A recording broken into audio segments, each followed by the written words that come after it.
السلام عليك يا رسول الله. السلام علیکم ورحمۃ اللہ وبرکاتہ۔ وعلیکم السلام ورحمۃ اللہ وبرکاتہ۔ الحمد للہ رب العالمین خالق السماوات والارضین والصلاة والسلام علی اشرف الانبیاء والمرسلین وعلی آلہ واصحابہ الاکرمین، اما بعد فاعوذ باللہ من الشیطان الرجیم، بسم اللہ الرحمن الرحیم۔ وما ابرئ نفسی ان النفس لامارۃ بالسوء الا ما رحم ربی ان ربی غفور الرحیم۔ بارگاہ رسالت میں ادب و احترام کے ساتھ نذرانہ درود پیش کرنے کا شرف حاصل کریں۔ پڑھیں صلی اللہ علی النبی الامی وآلہ صلی اللہ تعالی علیہ وسلم، صلاۃ و سلام علیک یا سیدی یا حبیبی یا رسول اللہ صلی اللہ تعالی علیہ وسلم۔ حضرات مکرم، آج 13ویں نشست میں 13 پارے کی اجمالی تفسیر آپ کے سامنے پیش کرنے کا مشرف حاصل کر رہا ہوں۔ رب ذوالجلال مجھے حق کہنے، آپ کو حق سننے اور ہم سب کو عمل کی توفیق رفیق عطا فرمائے۔ آج رمضان المبارک کے اس مبارک مہینے میں جو وقت پانے کا ہم شرف حاصل کر رہے ہیں، یہ یوم فرقان یعنی کہ یوم بدر کے نام سے معروف و مشہور ہے۔ تو ہو سکتا ہے کہ دوران گفتگو ذہن سے بات نکل جائے، تو میں عرض کر رہا ہوں کہ آج آپ تمامی حضرات اصحاب بدر کی بارگاہ میں ایصال ثواب کا حسب حیثیت اہتمام کریں اور اصحاب بدر کے وسیلے سے بارگاہ مولا میں دعا کریں۔ اللہ تبارک و تعالی ان مبارک ہستیوں کے دفعیل میں جملہ اہل ایمان کی جملہ پریشانیوں کو دور فرمائے۔ تو انشاءاللہ آخر میں ضرور یاد کروں گا کہ ہم تمامی حضرات مل کر کے ان مبارک ہستیوں کی بارگاہ عالیہ میں نذرانہ محبت ایصال ثواب کی شکل میں پیش کریں۔ تو آپ سماعت کرتے رہیں، تفسیر قرآن اور درود شریف بھی جو ہے پڑھتے رہیں، تاکہ ان تمام درودوں کا ثواب ان مبارک ہستیوں کی بارگاہ عالیہ میں ہم اخیر میں پیش کریں گے۔ تو 12ویں پارے میں آپ نے یہ سماعت کیا تھا کہ حضرت یوسف علیہ السلام کے خوابوں کی تعبیر کے حوالے سے بادشاہ کے دربار میں شہرت ہوئی۔ جب بادشاہ نے یہ سنا کہ اس قدر مبارک اور بہترین انداز میں اس کے خوابوں کی تعبیر جو کوئی نہ بیان کر سکا، تو حضرت یوسف علیہ السلام نے بیان فرمایا کہ جائے کہ آپ قید خانے میں تھے اور عورتوں کے مکر کا آپ شکار ہوئے تھے، تو آپ نے فرمایا کہ میں اس وقت تک قید خانے سے باہر نہیں آؤں گا جب تک کہ مجھ پر لگائے ہوئے الزامات کا صحیح طور سے تحقیق نہ ہو، اور جب مکمل تحقیق ہو جائے گی تبھی میں باہر جیل خانے سے قدم رکھوں گا۔ بادشاہ نے تحقیق کروائی، اور پھر یہ ہے کہ اسی خاندان کے ایک ایسے بچے نے گواہی دی جو بولنے پر قدرت نہ رکھتا تھا، مگر حضرت یوسف علیہ السلام کی ذات کو بے عیب ثابت کرنے کے لیے اللہ تبارک و تعالیٰ نے اس بچے کو قوت گویائی عطا فرمائی۔ پھر تمام تر تحقیقات کے ساتھ ساتھ جنہوں نے آپ کی ذات پر تہمت لگائی تھی، انہوں نے بھی اپنے جرم کا اقرار کیا اور حضرت یوسف علیہ السلام کی پاک دامنی کا برملا اظہار کیا۔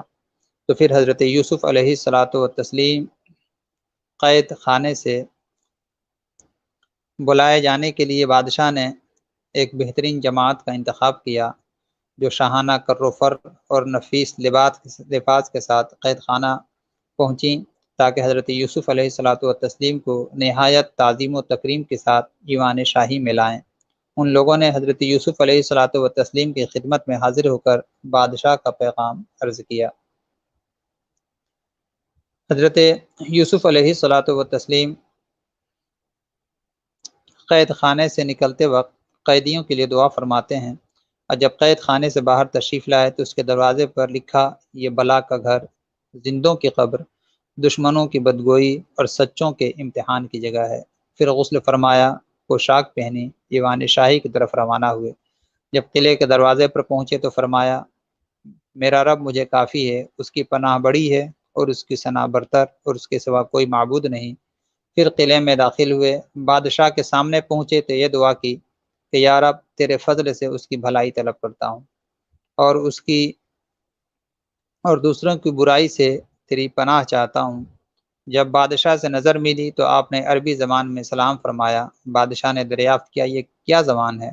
فرمایا، یہ میرے عم حضرت اسماعیل علیہ الصلوۃ والتسلیم کی زبان ہے۔ پھر آپ نے اس کو عبرانی میں دعا فرمائی تو اس نے دریافت کیا کہ یہ کون سی زبان ہے؟ فرمایا، یہ میرے ابا کی زبان ہے۔ بادشاہ یہ دونوں زبانیں سمجھ نہ سکا، باوجود کہ وہ 70 زبانیں جانتا تھا۔ پھر اس نے جس زبان میں گفتگو کی، آپ نے اسی زبان میں اس کا جواب دیا۔ اس وقت آپ کی عمر شریف 30 سال کی تھی۔ اس عمر میں یہ وسعت علم دیکھ کر بادشاہ کو بڑی حیرت ہوئی اور اس نے آپ کو اپنے برابر میں جگہ دی۔ بادشاہ نے درخواست کی کہ اس کے خواب کی تعبیر آپ اپنے مبارک زبان سے سنا دیں۔ حضرت یوسف علیہ الصلوۃ والتسلیم نے اس کے خواب کی پوری تعبیر اور پوری تفصیل بیان فرمائی۔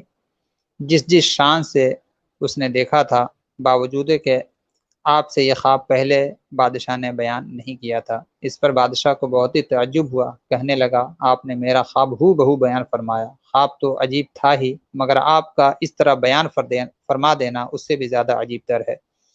اب تعبیر ارشاد ہو جائے۔ آپ نے تعبیر بیان فرمائی۔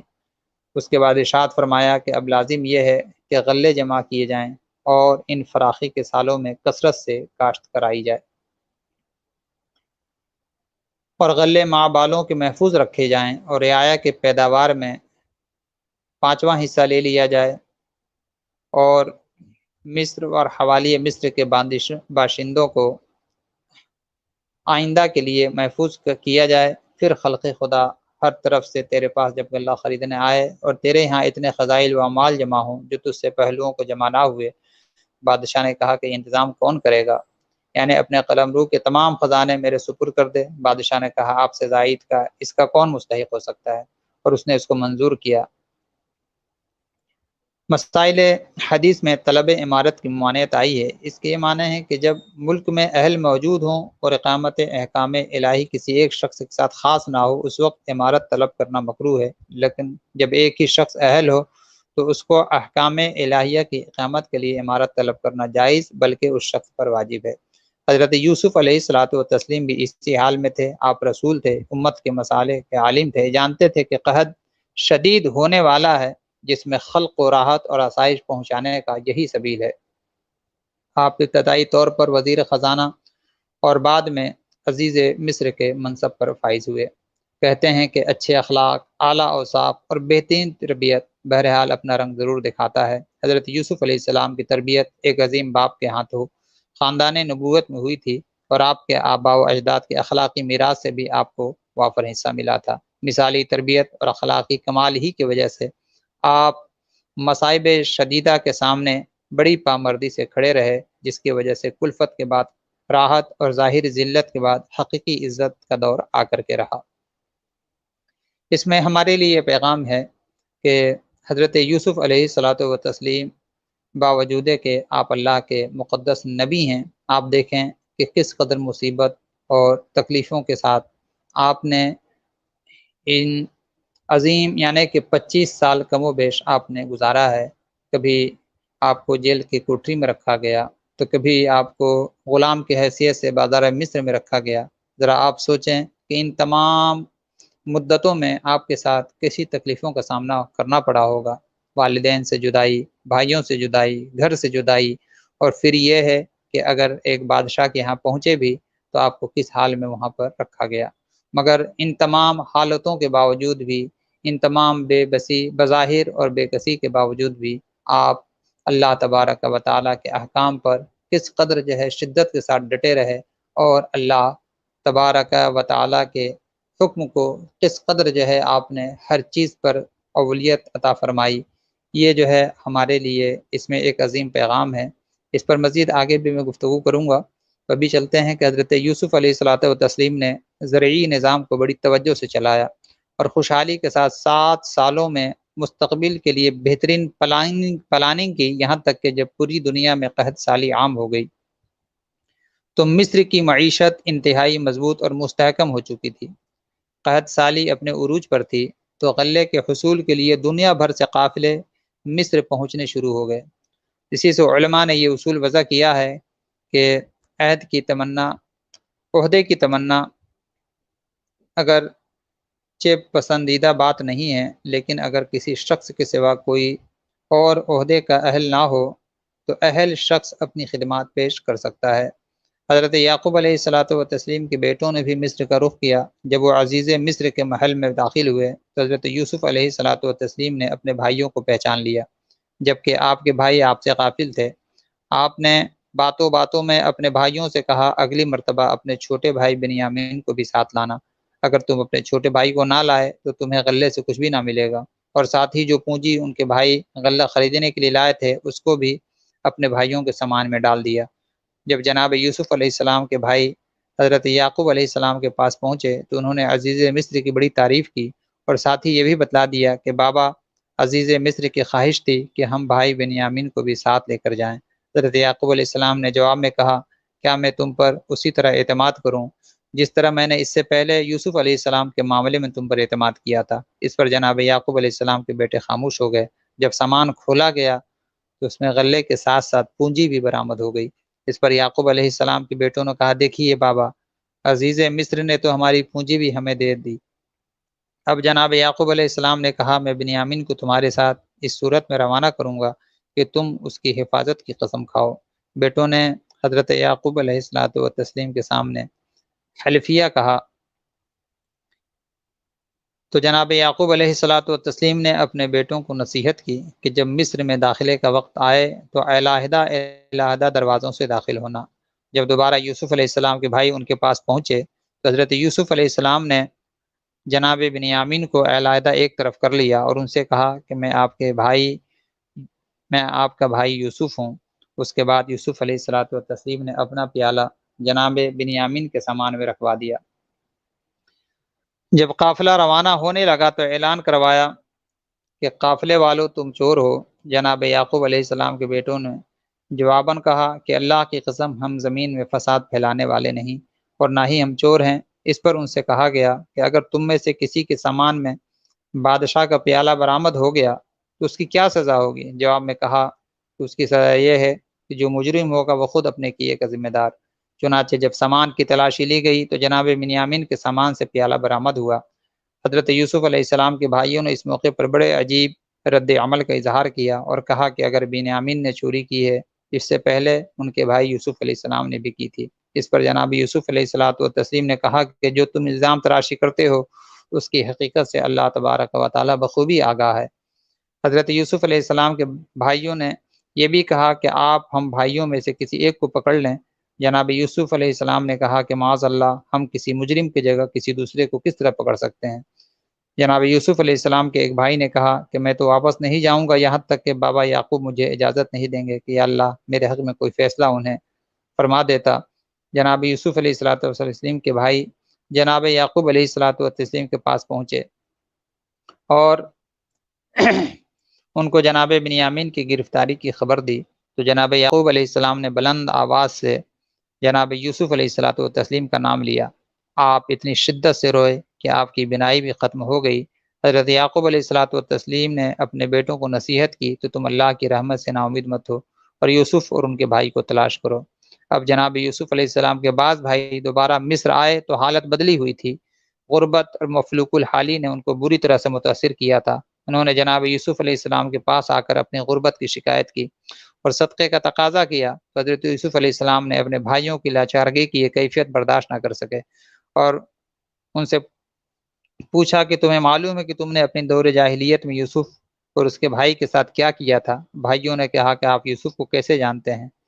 کہیں آپ ہی تو یوسف نہیں؟ کہا ہاں میں ہی یوسف ہوں اور یہ میرا بھائی ہے۔ اللہ نے ہم پر احسان کیا، بے شک جو صبر اور تقوی اختیار کرتا ہے اللہ تبارک و تعالی نیکوں کا کبھی اجر ضائع نہیں فرماتا ہے۔ یوسف علیہ الصلاۃ والتسلیم جو کہ مصر کے اقتدار اعلیٰ پر متمکن ہونے کے ساتھ ساتھ نبوت کے منصب اعلیٰ پر بھی فائز تھے، ایمان اور تحمل کی بلندیوں پر پہنچے ہوئے تھے، انہوں نے بھائیوں کی پریشانی اور جرم کے تشت اسباب ہونے پر گھبراہٹ کو بھانپ لیا اور فرمایا کہ آپ لوگوں سے کسی بھی قسم کا انتقام نہیں لیا جائے گا، میں تمام زیادتیوں اور تمہارے ظلم کو معاف کرتا ہوں۔ اس بردباری نے ان پر بڑا ہی اثر کیا اور انہوں نے بھی اعتراف جرم کے ساتھ ساتھ اپنے لیے عفو درگزر کی درخواست پیش کی۔ ادھر بیٹے کے غم میں رو رو کر حضرت یعقوب علیہ السلام اپنی بینائی سے محروم ہو چکے تھے۔ یوسف علیہ الصلاۃ والتسلیم نے معجزانہ تاثیر کے حامل اپنی قمیص کو روانہ کیا اور کہا کہ اسے ابا جان کے آنکھوں پر اور ان کے چہرے پر مل دینا، ان کی بینائی انشاءاللہ واپس آ جائے گی، اور آئندہ ان کو بھی اپنے ہمراہ لے کر کے آنا۔ جناب یعقوب علیہ الصلاۃ والتسلیم کے بیٹے جب آپ کی قمیص لے کر روانہ ہوئے تو حضرت یعقوب علیہ السلام اپنے گھر میں موجود بیٹوں کو مخاطب ہو کر کے کہا کہ مجھے یوسف کی خوشبو آ رہی ہے۔ اس پر ان کے بیٹوں نے کچھ نازیبا الفاظ کہے۔ حضرت یعقوب علیہ الصلاۃ والتسلیم نے صبر کیا۔ جب مصر سے آپ کے بیٹے آئے اور انہوں نے آپ کے چہرے پر قمیص ڈالی تو حضرت یعقوب علیہ السلام کی بینائی واپس آ گئی۔ جناب یعقوب علیہ الصلاۃ والتسلیم کے گھر میں موجود بیٹے انتہائی شرمندہ ہوئے اور انہوں نے ان سے معافی مانگی۔ جناب یعقوب علیہ الصلاۃ والتسلیم نے اپنے بیٹوں کو معاف فرما دیا۔ اب سب اہل خانہ مصر کو روانہ ہوئے۔ شہر سے باہر سرکاری اعزاز کے ساتھ ان کو شاہی محل لے جایا گیا۔ دربار شاہی پہنچتے ہی والدین اور 11 بھائی یوسف علیہ الصلاۃ والتسلیم کے سامنے سجدہ ریز ہو گئے۔ یاد رکھیں کہ اس وقت سجدہ تعظیمی جائز، اور سید عالم صلی اللہ علیہ وسلم کی شریعت میں سجدہ تعظیمی کو حرام کر دیا گیا ہے۔ اب سوائے اللہ رب العالمین کے کسی کے لیے سجدہ جائز نہیں ہے۔ ایک مرتبہ سید عالم صلی اللہ تعالی علیہ وسلم کے بارگاہ عالیہ میں جب ایک شخص نے آپ سے کہا کہ میں اس وقت ایمان لے آؤں گا جب آپ اس درخت کو اپنے قریب بلائیں، وہ آپ نے ارشاد فرمایا کہ جاؤ اس درخت سے کہہ دو کہ تمہیں نبی آخر الزماں صلی اللہ تعالی علیہ وسلم بلاتے ہیں۔ اس شخص نے انہوں نے جا کر کے اس درخت سے کہا تو وہ درخت دائیں بائیں ہل کر کے اپنے آپ جڑ سمیت اکھڑ جاتا ہے اور آگے بڑھ کر کے بارگاہ رسالت صلی اللہ علیہ وسلم میں سجدہ کرتا ہے، پھر کھڑا ہوتا ہے، پھر سجدہ کرتا ہے۔ جب انہوں نے سرکار علیہ الصلاۃ والتسلیم کے اس معجزے کو دیکھا تو انہوں نے عرض کیا کہ میں ایمان لے آتا ہوں۔ سید عالم صلی اللہ علیہ وسلم کی ذات پر وہ ایمان لے آئے۔ پھر انہوں نے عرض کیا کہ آپ مجھے اجازت دیں کہ میں آپ کو سجدہ کروں۔ رحمت دو جہاں صلی اللہ علیہ وسلم نے ارشاد فرمایا اگر میری شریعت میں سجدہ جائز ہوتا تو میں عورتوں کو حکم دیتا کہ وہ اپنے مردوں کو سجدہ کیا کریں۔ تو یہاں سے سجدے کی حرمت سید عالم صلی اللہ تعالی علیہ وسلم نے نافذ فرما دیا۔ تو اب شریعت مطہرہ میں سجدے کا کوئی تصور نہیں ہے مگر حضرت یوسف علیہ الصلاۃ والتسلیم اور بھی بات کے انبیاء اعظام کے زمانے پاک میں سجدہ تعظیمی جائز تھا، تو وہاں پر حضرت یوسف علیہ الصلاۃ والتسلیم کو آپ کے بھائیوں نے آپ کو تعظیماً سجدہ کیا تھا۔ پھر حضرت یوسف علیہ الصلاۃ والتسلیم نے فرمایا اپنے بھائیوں سے، اور آپ اپنے والد محترم سے عرض کرتے ہیں کہ یہ میرے اس پہلے خواب کی تعبیر ہے، بے شک میرے رب نے اس کو سچ کر دکھایا اور اس نے مجھ پر احسان فرمایا۔ یوسف علیہ السلام نے رب ذوالجلال کا ان کلمات میں شکر ادا کیا کہ اے میرے رب تو نے مجھے مصر کی حکومت عطا کی اور مجھے خوابوں کی تعبیر کا علم عطا فرمایا۔ اے آسمانوں اور زمینوں کو پیدا کرنے والے، تو ہی دنیا اور آخرت میں میرا کارساز ہے، مجھے دنیا سے مسلمان اٹھانا اور مجھے نیک بندوں کے ساتھ ملا دینا۔ حضرت یوسف علیہ الصلاۃ والتسلیم کا یہ واقعہ احسن القصص عروج و زوال کی ایک داستان ہے اور صبر و استقامت کی حسین دستاویز ہے۔ حضرات مکرم، اس سے یہ سبق ملتا ہے کہ مسلمانوں کو اللہ کی ذات پر ہمیشہ یقین رکھنا چاہیے۔ اللہ صبر کا پھل ضرور عطا فرماتا ہے، چاہے اس میں کچھ دیر کیوں نہ ہو جائے، اور تقوی اور پاکیزگی کا انجام ہمیشہ بہتر ہوتا ہے۔ واقعتاً یوسف علیہ الصلوۃ والتسلیم کا معاملہ قدرت کی نشانیوں میں سے ایک عظیم نشانی ہے کہ اللہ تبارک و تعالیٰ نے حضرت یوسف علیہ الصلوۃ والتسلیم کو کس طرح عروج بخشا، آپ نے کس طرح شر میں سے بہت کس طرح آپ نے شر کے زمانے میں اور پریشانی کے زمانے میں صبر کا جو ہے معاملہ فرمایا، اور آپ کے ساتھ حاسدوں نے حضرت یوسف علیہ الصلوۃ والتسلیم کو کس قدر نقصان پہنچانا چاہا، یہاں تک کہ بادشاہ کے درباریوں میں بھی بعض ایسے تھے جو آپ سے حسد کرتے تھے، مگر اس کے باوجود اللہ تبارک و تعالیٰ نے کیسا آپ کو عظیم مقام عطا کیا، لیکن ان کے اسی عمل نے حضرت یوسف علیہ الصلوۃ والتسلیم کو کس قدر جو ہے عظیم مقام کا حامل بنا دیا۔ اگر کوئی انسان آپ سے نفرت کرتا ہے، آپ سے کسی طرح حسد اور کینہ کرتا ہے، تو یاد رکھیں حسد اور کینہ کرنے والا، آپ سے جلنے والا آپ کا کچھ نہیں بگاڑتا ہے بلکہ وہ اپنا ہی بگاڑتا ہے۔ یہاں پر دیکھیں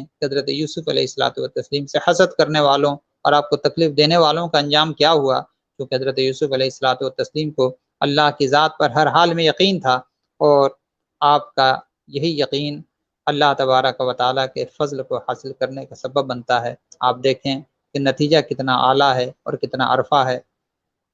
ہمیں بھی جو ہے یہ چاہیے کہ ہم اللہ تبارک و تعالیٰ کی ذات پر یقین رکھیں، چاہے جیسے بھی حالات آ جائیں، چاہے جتنی بھی مشکلیں آ جائیں، اگر ہم شریعت مطہرہ پر ڈٹے رہیں گے، اللہ اور اس کے رسول کے احکام پر عمل کرتے رہیں گے، یقیناً کامیابی ہمارے قدموں کو چومتی ہوئی نظر آئے گی۔ اب اختتام سورت پر بتایا گیا کہ یہ قرآن کے بیان کردہ واقعات میں لوگوں کے لیے درس عبرت ہے۔ جس طرح حضرت یوسف کو حاسدین نے در بدر کے کنویں میں ڈال دیا، لیکن بعد میں عاجزی اور لاچارگی کے ساتھ ان کے سامنے حاضر ہوئے، اسی طرح مکہ کے تاجدار سید عالم صلی اللہ تعالیٰ علیہ وسلم کو ایک روز مکہ سے ہجرت کرنے پر مجبور تو کرو گے، مگر ایک دن پھر ان کے سامنے ندامت اور خجالت کے ساتھ حاضر آؤ گے، اور وہ فخر دو عالم صلی اللہ تعالیٰ علیہ وسلم تمہارے سامنے پورے شان اور شوکت کے ساتھ ہوں گے، اور تم ان کے سامنے سر جھکائے کھڑے ہوگے۔ اللہ تبارک و تعالیٰ کی سنت کریمہ ہے کہ تقوی اور صبر اور استقامت کے صفات رکھنے والے ہی سرخرو ہوتے ہیں۔ قرآن اس حقیقت کو کھول کھول کر مختلف ضابطے کے ساتھ بیان فرماتا ہے، اور ماننے والوں کے لیے یہی ہدایت اور پیغام رحمت ہے۔ حضرات مکرم، اسی پر اس صورت پاک کا اختتام ہوتا ہے۔ اب یہاں سے ہم سورہ رات کی ابتدا کرتے ہیں۔ 13ویں پارے کی سورہ رات کی اب گفتگو آپ سماعت کرنے جا رہے ہیں۔ اس صورت میں 3 بنیادی عقائد یعنی توحید، رسالت اور آخرت پر بحث کی گئی ہے۔ اس کی پہلی آیت میں حقانیت کا یوں بیان ہے کہ اللہ تبارک و تعالیٰ نے قرآن کی شان کو بیان فرمایا۔ یہ نقطہ قابل غور ہے کہ جن جن صورتوں کے آغاز میں حروف مقطعات آتے ہیں، چاہے الف لام میم ہو یا یہ سورہ رعد ہو، یہ اس کے علاوہ اور بھی جتنی وہ صورتیں ہیں جن کی ابتدا میں حروف مقطعات آتے ہیں، ان کی ابتدا میں عام طور پر قرآن کی حقانیت کا اللہ تبارک و تعالیٰ ذکر فرماتا ہے، اور اللہ چیلنج فرماتا ہے کہ قرآن کی شان، اس کی عظمت، اور یہ اللہ تبارک و تعالیٰ کی جانب سے نازل کیا گیا ہے، اس میں کوئی شک اور شبہ نہ کرے۔ کوئی قرآن کو معاذ اللہ انسانی کاوش قرار نہ دے۔ اس کے بعد اللہ تعالیٰ کی قدرت اور جلال کا بیان ہے کہ بغیر ستونوں کے آسمانوں کی بلندی پر قائم رکھنا، سورج اور چاند کو ایک نظم کے تابع کر کے چلانا، زمین کا پھیلاؤ اور اس میں پہاڑوں کو لنگر کی طرح قائم رکھنا، دریاؤں کی روانی، نظام لیل و نہار، طرح طرح کے پھل، انگور اور کھجوروں کے باغات اور امور کائنات کے تدبیر وغیرہ وغیرہ۔ پھر فرمایا کہ اہل عقل کے لیے اس میں نشانیاں موجود ہیں۔ پھر اللہ تبارک و تعالی مزید اپنے علم اور قدرت کا بیان فرماتا ہے کہ ماں کے پیٹ میں کیا ہے اسے اللہ ہی جانتا ہے۔ جدید طب سے یہ بات آج جاننے کی سائنس نے ضرور کوشش کی اور اس میں کامیاب بھی ہو گئی کہ ماں کے پیٹ میں جنس ہے وہ کون سی جنس ہے، اور صحت کے بارے میں بھی الٹرا ساؤنڈ کی مدد سے اندازہ لگایا جا سکتا ہے، لیکن نیکی اور بدی کو بھی کسی الٹرا ساؤنڈ سے پتہ چلایا جا سکتا ہے۔ غربت اور عمارت، علم اور جہالت اور زندگی کے ماہ سال، ان تمام باتوں کا علم کیا یہ کسی مشین سے جانچا اور پرکھا جا سکتا ہے؟ اللہ کے علاوہ کسی کے پاس اس کا علم نہیں ہے۔ اللہ جسے چاہے وہ اس کا علم عطا فرماتا ہے، انسانی حفاظت کے لیے فرشتوں کے ذریعے اللہ تبارک و تعالیٰ نے سیکورٹی نظام بنا رکھا ہے۔ قومی کو عروج اور زوال کا ضابطہ کہ جب تک کسی قوم کی عملی زندگی نہیں بدلتی ہے، اللہ تبارک و تعالیٰ اس کی حالت کو نہیں بدلتا ہے۔ بارش سے بھرے ہوئے بادل، بجلی کی چمک اور کڑک اللہ تبارک و تعالیٰ کی تسمیح اور تحمید بیان کرتی ہے۔ فرشتے بھی خوف اور ڈر کے ساتھ اللہ تبارک و تعالیٰ کی تعریف میں رطب اللسان ہیں۔ اللہ تبارک و تعالیٰ نے اگلی آیتوں میں فرمایا کہ آسمان اور زمین میں جو بھی چیز ہے وہ سب خوشی و ناخوشی سے اللہ تبارک و تعالیٰ کو سجدہ کر رہی ہے، یعنی مظاہرہ کائنات میں سے ہر چیز کا قادر اللہ تبارک و تعالیٰ ہے، اور ہر شے اپنی ڈیوٹی کو انجام دے رہی ہے۔ پھر فرمایا کہ آسمان سے برسنے والے بارش کے نتیجے میں ندی نالے جاری ہوتے ہیں، پھر سیلاب سے بلبلے اور جھاگ پیدا ہوتے ہیں۔ آگے چل کر ارشاد فرمایا پس رہا جھاگ تو وہ بے فائدہ ہونے کی وجہ سے زائل ہو جاتا ہے، لیکن جو چیز لوگوں کو فائدہ پہنچاتی ہے وہ زمین میں باقی رہتی ہے۔ پھر فرمایا اللہ تبارک و تعالی حق اور باطل کے فرق کو واضح کرنے کے لیے اسی طرح مثالیں بیان فرماتا ہے۔ سبحان اللہ، لوگوں کی ہدایت کو کرامات اور معجزات کے ساتھ منسلک نہیں کیا گیا، بلکہ ہر قوم کی ہدایت کے لیے انبیاء اور رسول نے مستقل محنت کی ہے۔ اگر کسی کلام کی تاثیر سے پہاڑوں کو اپنی جگہ سے ہٹا کر چلایا جا سکے، تو زمین کو پھاڑ کر ٹکڑے ٹکڑے کیا جا سکے، یا مردوں کو زندہ کر کے ان سے گفتگو کی جا سکے، تو وہ کلام یا قرآن ہی ہو سکتا ہے۔ اللہ تبارک و تعالیٰ نے نشانیاں طلب کرنے والوں کے لیے اس سے بڑی نشانی اور کیا ہو سکتی ہے۔ پہلے انبیاء اور رسول کو مذاق اڑانے والوں کو مہلت دے کر عبرتناک طریقے سے پکڑا گیا، لہٰذا آپ کا مذاق اڑانے والے بھی کبھی بچ نہ سکیں گے۔ نبی کوئی مافوق الفطرت مخلوق نہیں ہوتی، وہ تمام انسانی زندگی گزارنے والے افراد ہوتے ہیں۔ بیوی بچے اور بشری تقاضے ان کے ساتھ لگے ہوئے ہوتے ہیں۔ جہاں تک ان کے معجزات کا تعلق ہے تو یہ ان کا ذاتی کمال نہیں، بلکہ یہ اللہ تبارک و تعالیٰ کے حکم سے صادر ہوتا ہے۔ وہ لوگ مقام نبوت سے ناواقف ہیں جو بشر ہونے کی وجہ سے ان کی نبوت کا انکار کرتے ہیں۔ انہیں سوچنا چاہیے کہ جب سے نزول قرآن شروع ہوا، اہل ایمان پھیلتے جا رہے ہیں، کفر کا دائرہ سمٹتا جا رہا ہے، اور یہ تنگ جزیرے میں مسحور ہوتے جا رہے ہیں۔ اللہ اکبر۔ سورہ رعد کی یہاں تکمیل ہوتی ہے، اور پھر جو ہے حضرات مکرم درود پاک پڑھ لیجئے۔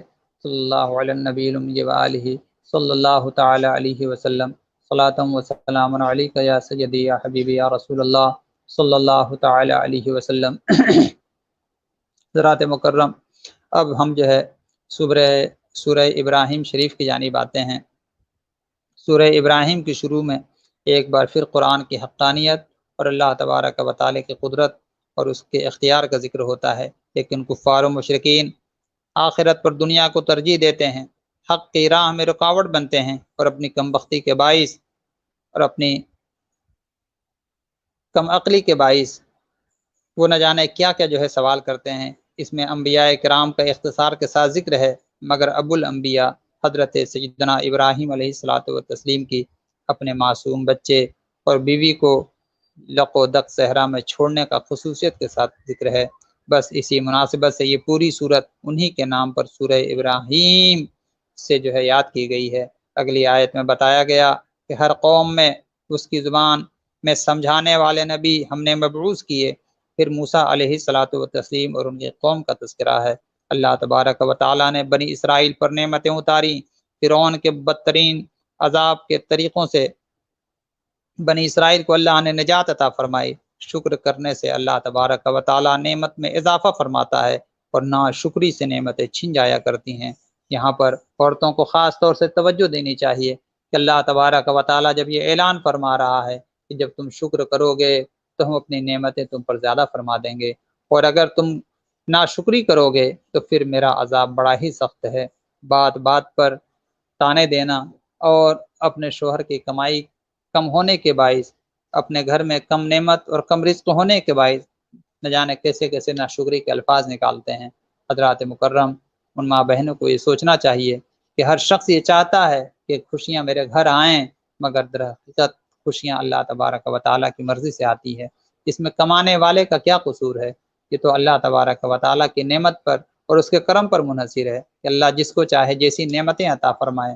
ہاں، یہ اس کا اعلان ہے کہ جب ہماری نعمتوں پر تم شکر کرو گے تو ہم ضرور ان نعمتوں کو اور تم پر بڑھا دیں گے، تو کیوں نہ ہم اس کی نعمتوں پر شکر کر کے اللہ تبارک و تعالیٰ سے مزید نعمتیں حاصل کریں، اور اگر ناشکری کریں گے تو پھر اللہ تبارک و تعالیٰ نے یہاں پر سخت عذاب کا وعدہ کیا ہے۔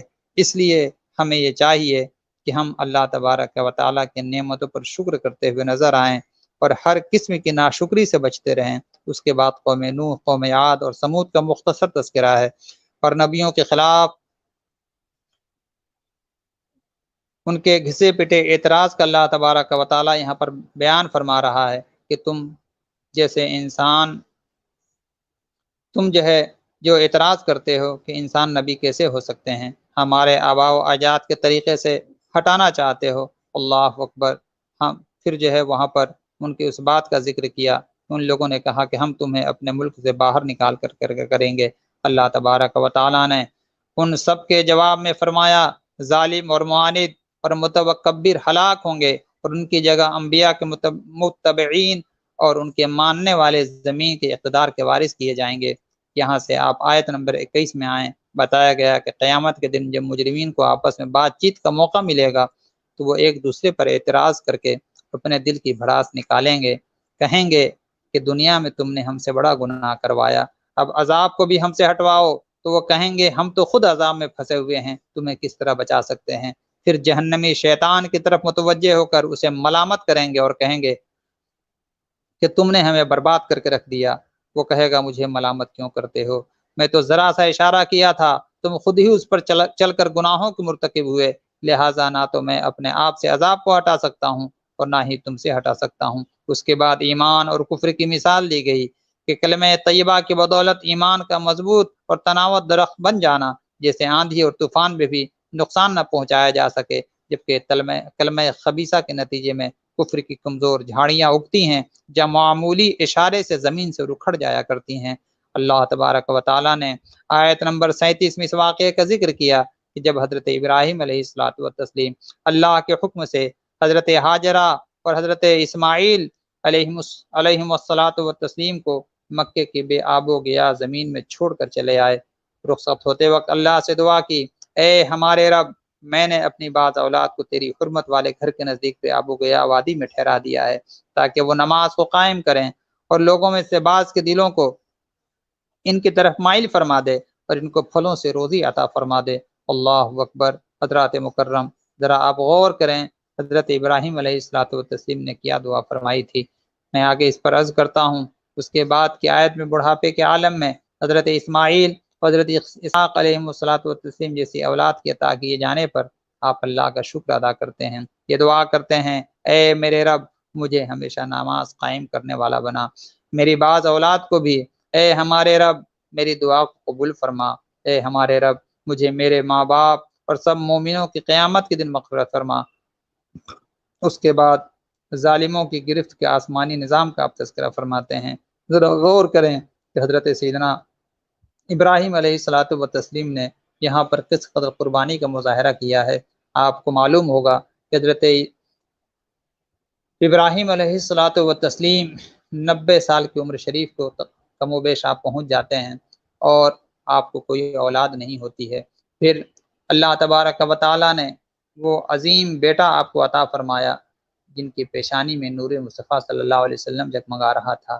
آپ سوچیں حضرت ابراہیم علیہ الصلوۃ والتسلیم کو آپ سے کتنا پیار ہوگا، کسی کو اولاد نہ ہو اور پھر وہ بڑھاپے کو پہنچ جائے اور پھر اللہ اس کو بہترین، خوبصورت اور دنیا کا بہترین بیٹا عطا فرمائے۔ ذرا آپ سوچیں کہ ان کی خوشی کا کیا ٹھکانہ ہوگا۔ اللہ اکبر۔ مگر اللہ تبارک و تعالیٰ کی محبت کے آگے آپ اس محبت کو بھی قربان کر دیتے ہیں۔ اللہ نے ارشاد فرمایا کہ آپ اپنے دودھ پیتے بچے کو مکے کے وادیوں میں چھوڑ کر کے چلے آئیں۔ آج جو مکہ آپ دیکھ رہے ہیں، یہ مکہ یہ کوئی پہلے سے بسا ہوا نہیں تھا، بلکہ یہ ایک ایسی جگہ تھی جہاں کوئی ہری چیز نہ اگتی تھی۔ یہاں پر صرف اور صرف جنگل ہی جنگل تھا۔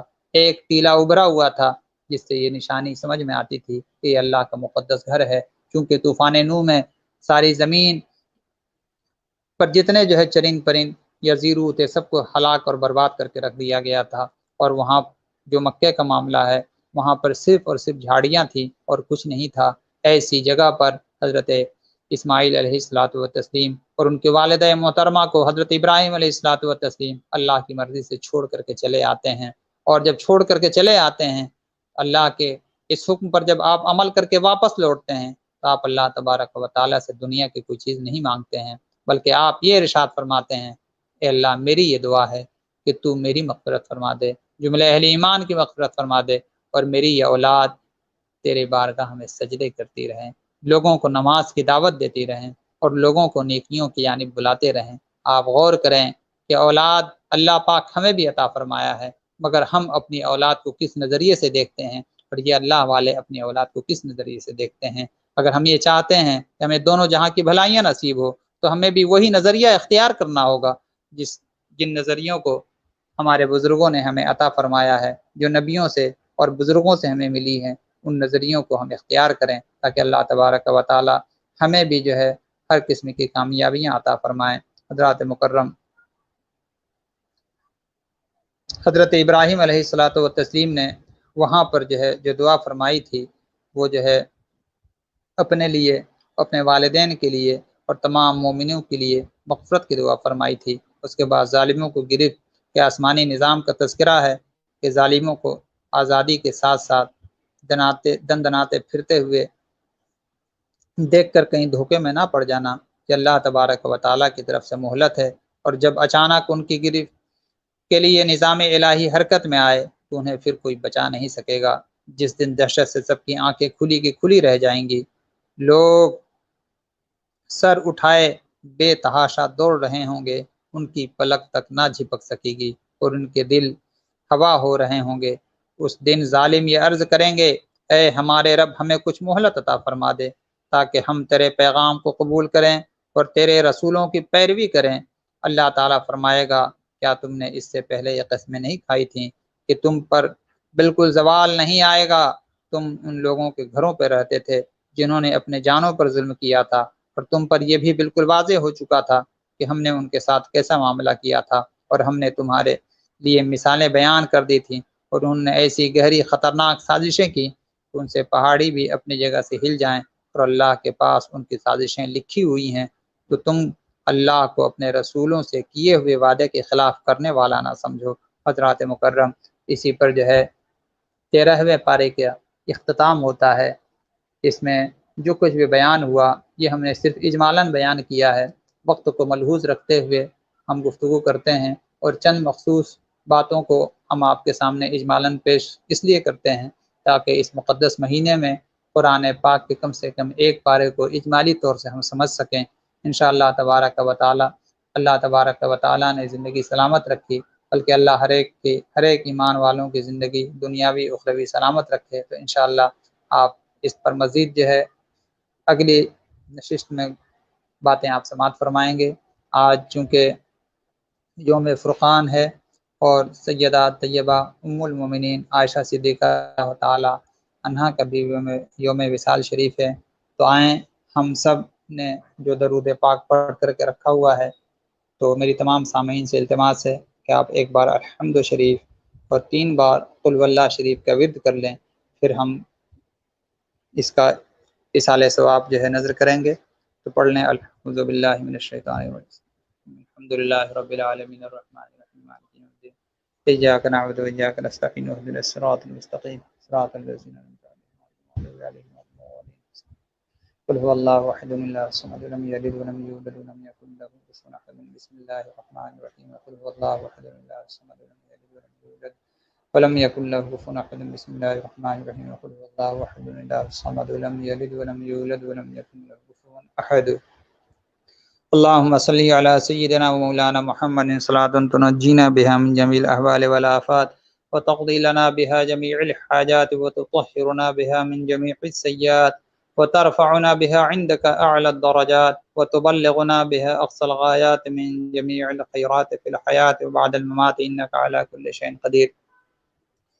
یا الہ العالمین، تیری ہی توفیق سے جو کچھ بھی ہم نے قل درود پڑھا، سچے قرآن کی سچی آیتوں کا ہم نے ورد کیا، یا اللہ مضامین قرآن کو پیش کیا گیا، اے کریم اس میں جو خامیاں واقع ہوں اپنے کرم سے معاف فرما کر اس کا ثواب ہمارے عمل کے لائق نہیں بلکہ تو اپنے فضل بے پناہ کے لائق عطا فرما۔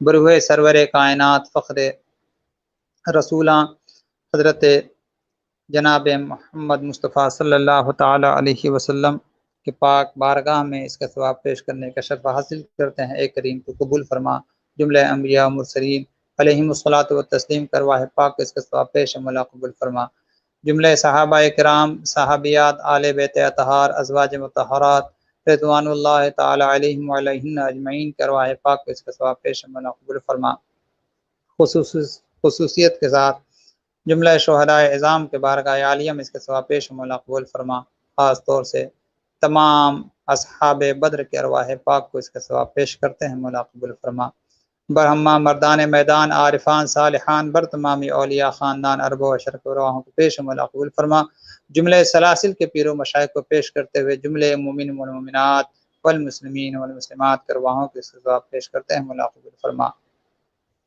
جملہ حاجات من رواں گردہ بطفل رسول فخر الزماں، یا اللہ اصحاب بدر کے وسیلے سے ہم دعا کرتے ہیں، یا اللہ تو ہمارے جملہ مشکلوں کو دور فرما دے، جو ہم میں بیمار ہیں مولا ان کو شفائے کاملہ و عاجلہ عطا فرما، خصوصیت کے ساتھ جناب عامر رضوی صاحب کی طبیعت علیل ہے، اے کریم ان کو شفائے کاملہ و عاجلہ نصیب فرما، اے اللہ تو اپنے فضل و عطا سے سارے عالم سے اس کورونا بیماری کا خاتمہ فرما دے، جملے اہل ایمان کو اپنا حفظ و امان عطا فرما دے، دونوں جہاں کی بھلائیاں، دونوں جہاں کی کامیابیاں ہمارا مقدر فرما دے، رسول محتشم صلی اللہ علیہ وسلم کی وفاداری ہماری زندگی میں لکھ دے، ان سے محبت کرنے کا ہمیں سلیقہ عطا کر دے، اے کریم کل قیامت کے دن بھی رسول محتشم صلی اللہ تعالیٰ علیہ وسلم کی وفاداری کا نعرہ لگانے کی ہمیں توفیق عطا فرما، اے اللہ سرکار سے محبت میں زندگی اور سرکار سے محبت میں ہمیں موت نصیب فرما، اے اللہ اس پروگرام میں